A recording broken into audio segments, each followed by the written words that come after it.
Last lecture में हमने centripetal force, centrifugal force और उसकी कुछ एग्जांपल्स और कुछ कैरेक्टरिस्टिक्स देखी थी। क्या होता है सेंट्रीपिटल फोर्स? तो centripetal force is acting along the radius and directed towards the centre. मतलब कि वो सेंट्रीपिटल फोर्स जो होता है वो सर्कुलर मोशन मेंटेन करता है। कैसे मेंटेन करता है? तो हमने एक पार्टिकल लिया था, let's say a particle performing uniform circular motion, this is the centre, और जबकि वो यूनिफॉर्म सर्कुलर मोशन कर रहा है तब उसकी ये रेडियस थी, ये उसकी रेडियस कंसीडर की थी और वो एक्ट हो रहा था सेंटर की तरफ। मतलब कि वो पार्टिकल की वेलोसिटी रहेगी यहाँ पे, मतलब वो जाना चाहता है यहाँ पे, लेकिन वो फोर्स उसको पकड़ के रखता है यहाँ पे। पार्टिकल की वेलोसिटी हर एक पॉइंट पे चेंज होती रहती, मतलब यहाँ पे ऐसी रहेंगी, यहाँ पे ऐसी रहेंगी, यहाँ पे ऐसी रहेंगी और यहाँ पे ऐसी रहेंगी, लेकिन ड्यू टू दैट फोर्स वो फोर्स उस पार्टिकल को पकड़ के रखता है, उसको जाने ही नहीं देता। मतलब यहाँ पे अगर उसकी वेलोसिटी यहाँ पे हो रही है, लेकिन वो पार्टिकल यहाँ पे due to the centripetal force वो रेडियस के अलोंग एक्ट हो रही है ना। एग्जांपल लिया था बछड़े का, उस बछड़े ने क्या किया था, उसको पकड़ के रखा था, उसको पकड़ के रखता तो वो बछड़ा जाना कहाँ चाहता है, उसकी माँ के पास, लेकिन वो जा नहीं रहा। क्यों? क्योंकि हमने टेंशन पकड़ के रखा है ना, मतलब वो रस्सी और मेरे हाथ के बीच में का टेंशन, ये तो सेंट्रीपिटल फोर्स प्रोवाइड कर रहा है यहाँ पे। तो मैंने पकड़ के रखा, इसलिए वो यहाँ पे घूम रहा, पकड़ के रखा यहाँ पे घूम रहा, पकड़ के रखा यहाँ पे घूम रहा, तो वो सर्कुलर मोशन मेंटेन हो रहा है। So the centripetal force maintain the circular motion, this called as centripetal force. Centripetal force को हम सेंटर सीकिंग भी कह सकते हैं। मतलब कि बचपन में हम बहुत सेंटर सीकिंग, होम सीकिंग रहते। होम सीकिंग मतलब कि घर पे ही ज्यादा रहना, बाहर गए तो हमारा मन नहीं लगता, हमको जो घर है उसकी बहुत ये होती है, सवय होती है ना। मतलब कि फॉर एग्जाम्पल मैं कंसिडर करूँ, ये मेरा होम है, ये मेरा मामा का घर है, ये मेरा आत्या का घर है, ये मेरा मासी का घर है, ये मेरा स्कूल है। तो अगर मैं मेरे मामा के घर गया तो मेरे को क्या होता है, वहाँ पे रहना मेरे को अच्छा नहीं लगता। मेरे को जल्द से मेरे घर, मतलब मेरे सेंटर पे, मतलब मेरे घर पे आने को आना। अभी ये मेरा मासी का घर है, मेरे को गमता नहीं वहाँ पे, मेरे को जल्दी यहाँ पे मन करता आने का, सेंटर पे मतलब घर पे। स्कूल में भी हो या कहीं पे भी हो, मेरे को सेंटर में मतलब मेरे घर में आने की बहुत इच्छा रहती। सो जब भी कोई पार्टिकल मतलब मैं, तो जब भी कोई पार्टिकल सेंटर की तरफ अट्रैक्ट होता है, this is called as centre seeking. और सेंटर सीकिंग मतलब भी सेंट्रीपिटल फोर्स होता है। This is called as centripetal force in simple words. ठीक है, अभी बहुत इंपॉर्टेंट टॉपिक है जिसे कहते हैं बैंकिंग ऑफ रोड्स। तो बैंकिंग ऑफ रोड्स ये सर्कुलर मोशन का बहुत बहुत बहुत इंपॉर्टेंट टॉपिक है, बैंकिंग ऑफ रोड्स। ठीक है, बैंकिंग ऑफ रोड, तो ये सर्कुलर मोशन का बहुत बहुत बहुत इंपॉर्टेंट टॉपिक है। इसको यूनिवर्स के जितने भी स्टार लगा दो उतने कम है, बहुत इंपॉर्टेंट टॉपिक है बैंकिंग ऑफ रोड। तो बैंकिंग ऑफ रोड होता क्या है?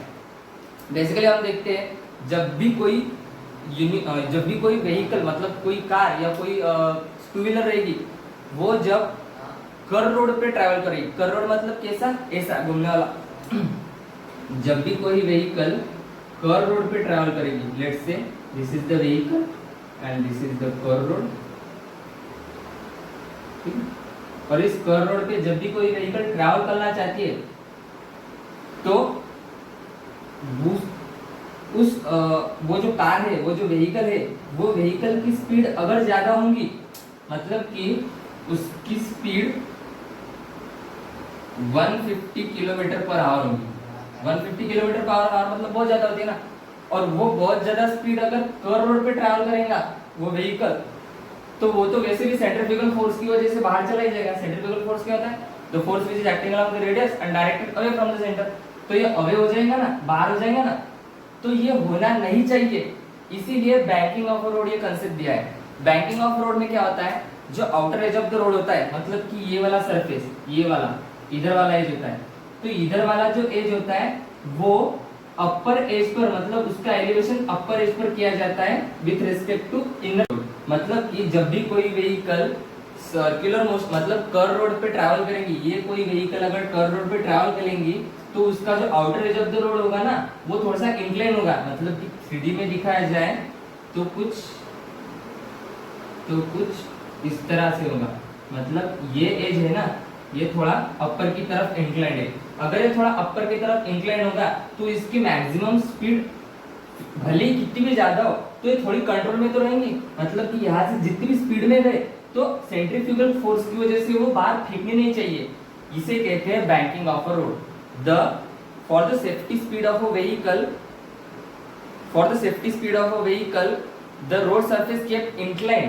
ये जो रोड सरफेस है ये kept inclined so that the outer edge of the road kept higher with respect to the inner edge of the road. This construction of a road is called as banking of a road. So देखते हैं what is meant by banking of a road.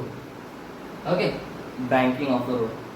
For the statement for the safety speed of a vehicle या car या two wheeler कुछ भी, for the safety speed of vehicle and road surface kept inclined so that the outer edge of the road is at higher level to the inner edge of the road. This construction of road is called as banking of a road. ठीक है, is called as banking of a road. Banking of road आपको क्या देता है, एक particular एक specific speed देता है। जब भी कोई पार्टिकल कर्व रोड पे ट्रैवल करेंगी तो उसके लिए सेफ्टी स्पीड प्रोवाइड करती है। मतलब कि outer edge of the road ये केप्ट करके inclined higher surface to the inner edge of the road. मतलब कि जो upper edge of the road रहेगा ये थोड़ा ऊपर की तरफ एलिवेटेड रहेगा with respect to the inner edge of the road. मतलब कि कोई बबला अगर गाड़ी चला रहा है तो उस बबले की स्पीड ये कम से कम मतलब कितनी भी रहो उस वो जो बबला होगा वो रिस्क में तो नहीं रहेगा। So this is called as banking of road. ठीक है, बैंकिंग ऑफ रोड में दूसरा कंसेप्ट आता है angle of banking. So angle of banking क्या होता है, फॉर कंसिडर करते हैं एक व्हीकल है जो कि कर्व रोड पे ट्रैवल कर रही है, तो उस रोड का एक कंस्ट्रक्शन एक सिंपल डायग्राम बना के देता हूं। This is called as this is the inner edge of the road, मतलब कि नीचे वाला road, and this is the construction, मतलब कि ये रोड इंक्लाइन कर दिया है विथ हाइट h से, and this is called as theta, that is angle. This is ABC, okay, इसको नाम दे दिया ABC। अभी इस पर जो व्हीकल है, ये जो व्हीकल है उस व्हीकल का कुछ वेट होगा, that is mg is equals to weight, और उस पर कुछ नॉर्मल रिएक्शन भी लगेगी जो कि ऊपर की तरफ लगेगी, जो नॉर्मल रिएक्शन है। अब ये नॉर्मल रिएक्शन क्या होता है ये देखेंगे बाद में थोड़ी देर में। तो नॉर्मल रिएक्शन होगी जो कि होता है तो उस पार्टिकल का वो जो व्हीकल है उस व्हीकल वो व्हीकल कर्व सरफेस पे ट्रैवल कर रही है और विद द हाइट h ये इंक्लाइन हो गया थोड़ा, मतलब ऊपर की तरफ इंक्लाइन हो गया, तो जो एंगल होगा with the horizontal road surface to the curve road surface, this called as angle of banking. Okay, this is called as angle of banking. मतलब कि ये जो एंगल बनेगा वो हॉरिजॉन्टल कर्व रोड सरफेस से होगा with respect to the inclined road surface होगा with respect to the horizontal road surface. So what is meant angle of banking? So angle of banking देखते हैं, angle of banking क्या होता है? angle of banking, it is the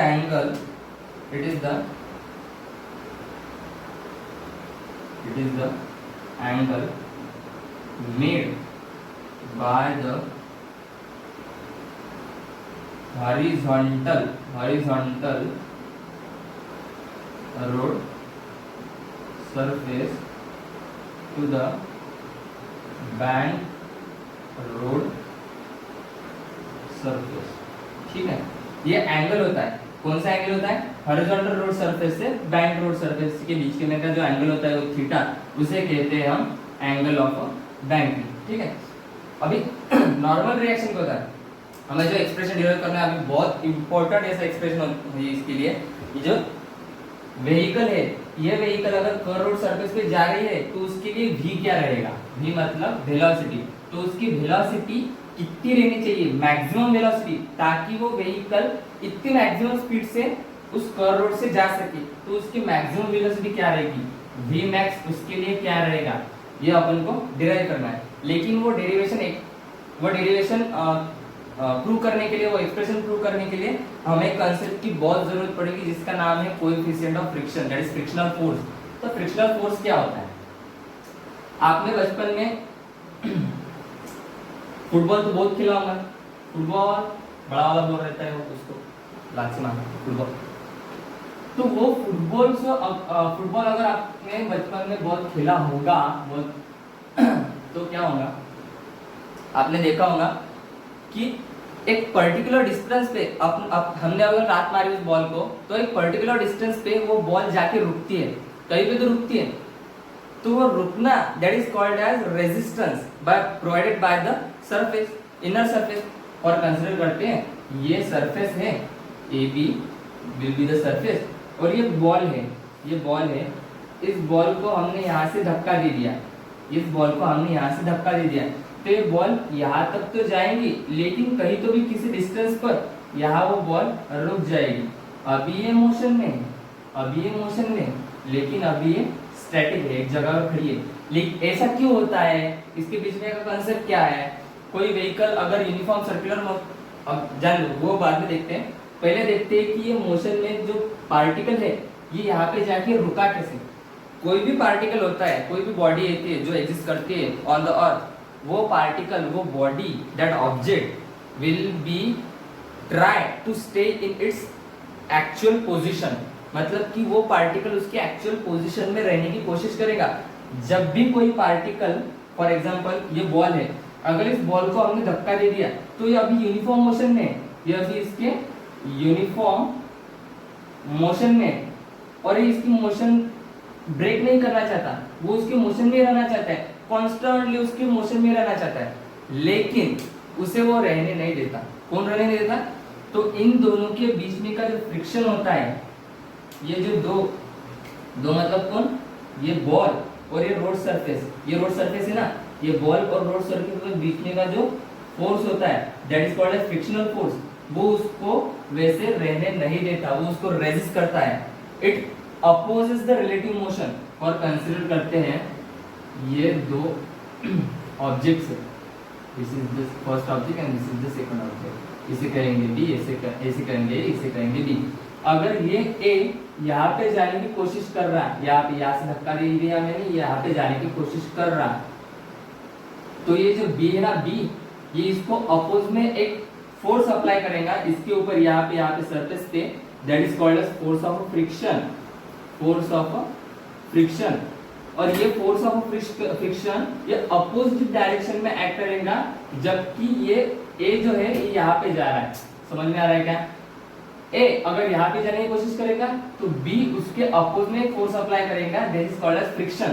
तो ए रुक जाएगा, वो यूनिफॉर्म मोशन परफॉर्म नहीं कर पाएगा।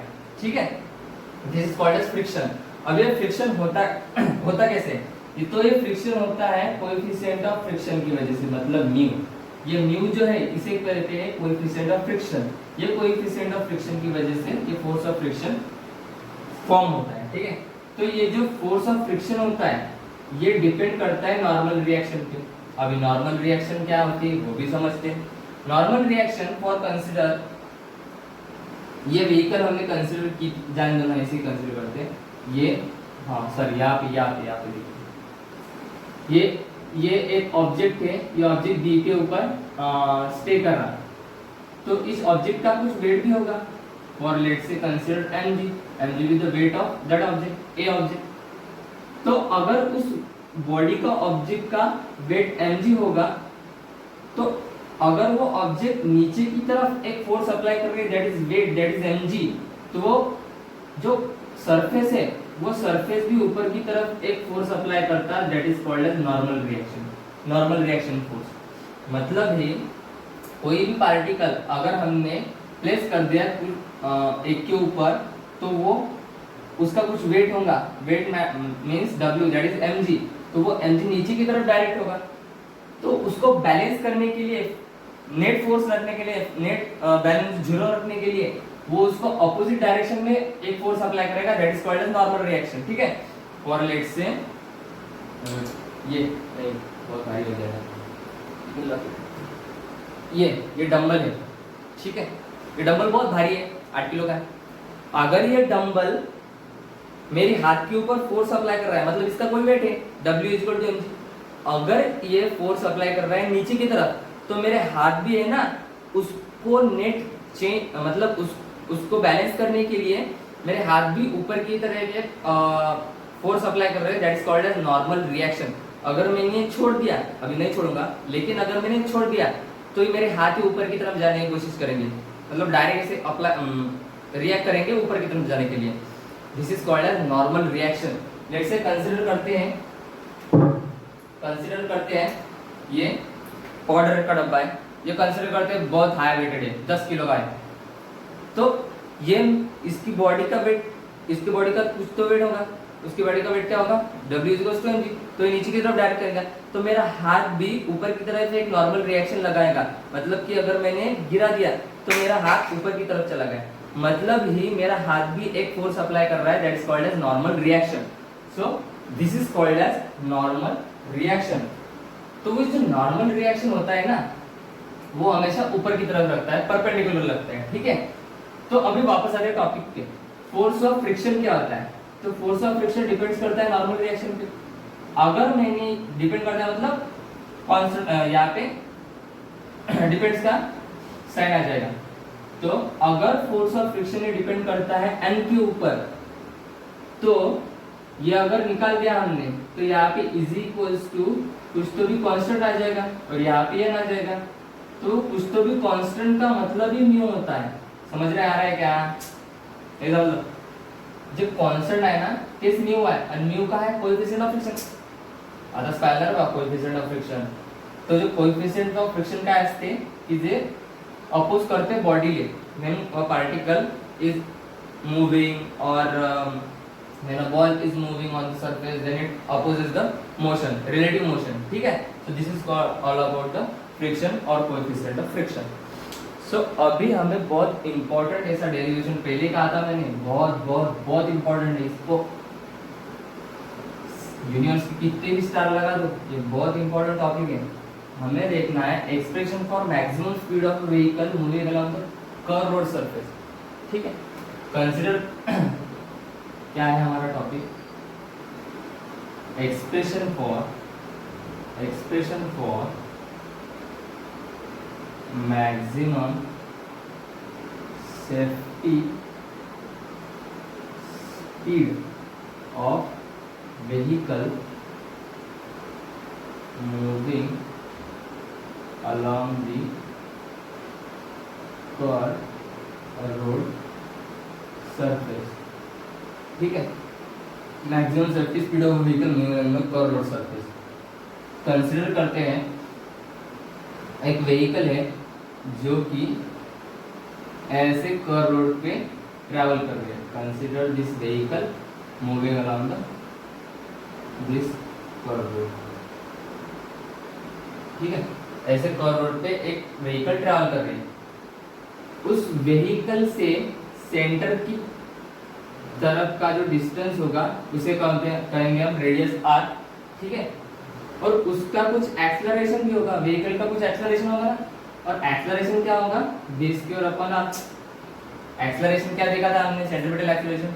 The acceleration is acting along the radius and directed towards the centre, ठीक है। और ये acceleration acting along the radius ही होगा ना, है ना। और वो क्या रहेगा v स्क्वायर अपॉन r, इसको बड़ा लिखता हूं, a is equals to v square upon r, ठीक है। और उस बॉडी का मतलब उस व्हीकल का कुछ ना कुछ वजन भी होगा, मास भी होगा, ठीक है, तो हम कंसिडर करेंगे यहाँ पे।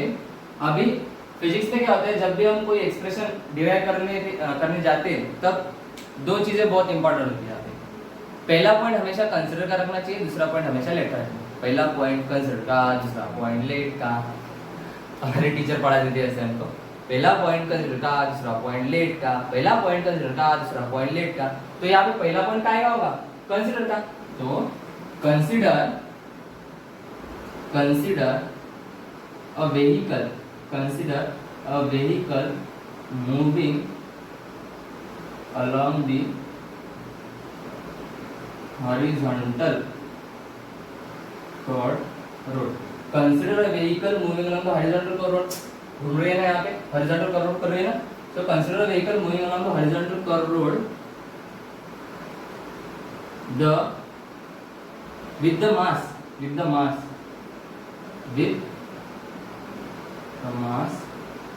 m and the necessary centripetal force is provided by the frictional force between tires of vehicle and road surface. अभी इसका मतलब क्या होता है, the necessary centripetal force is provided by the frictional force between the tires of the vehicle and the road surface. अब ये देखो, जो centripetal force है अपना, centripetal force कहाँ पे एक्ट हो रहा है, along the region directed toward the center. तो इसमें necessary centripetal force provided by the frictional force between the tires of the vehicle. हमने एग्जांपल्स में देखा था सेंट्रिपेटल फोर्स के, कि जब भी कोई vehicle moving on the horizontal curve road surface होती है, वहां पे सेंट्रिपेटल फोर्स ये एक्ट कर रहा होता है फ्रिक्शनल फोर्स की वजह से। मतलब centripetal force is equal to frictional force. ठीक है, तो यहाँ पे मैं लिख भी देता हूँ,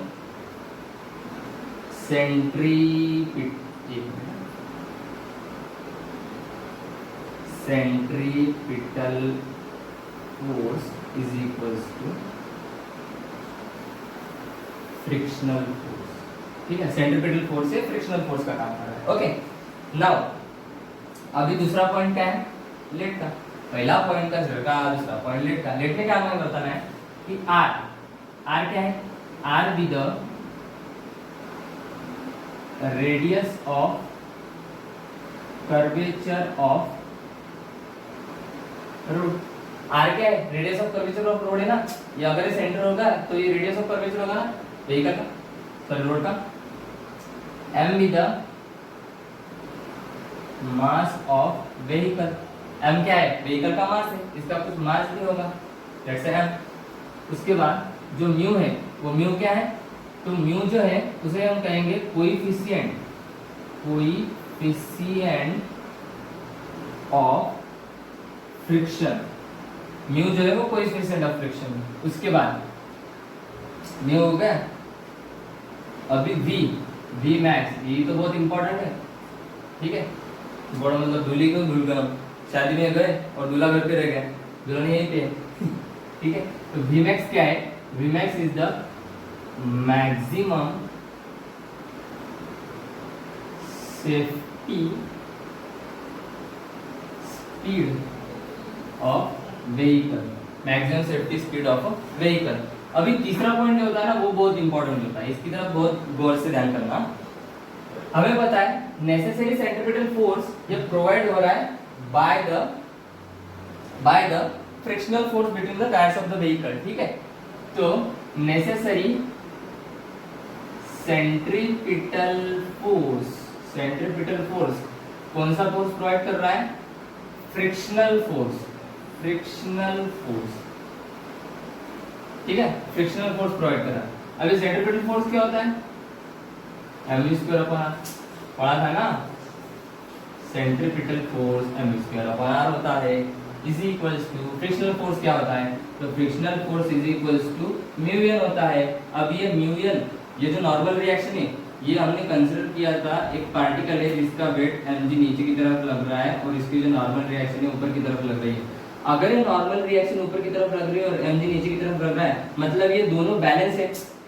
नेट फोर्स तो जीरो ना यहाँ पे, नेट फोर्स है ही नहीं, मतलब ये कंडीशन क्या है, बरोबर बैलेंस में है। तो ये mg होगा ना, mg ये इज इक्वल टू n रहेगा, मतलब कि यही है, यही है।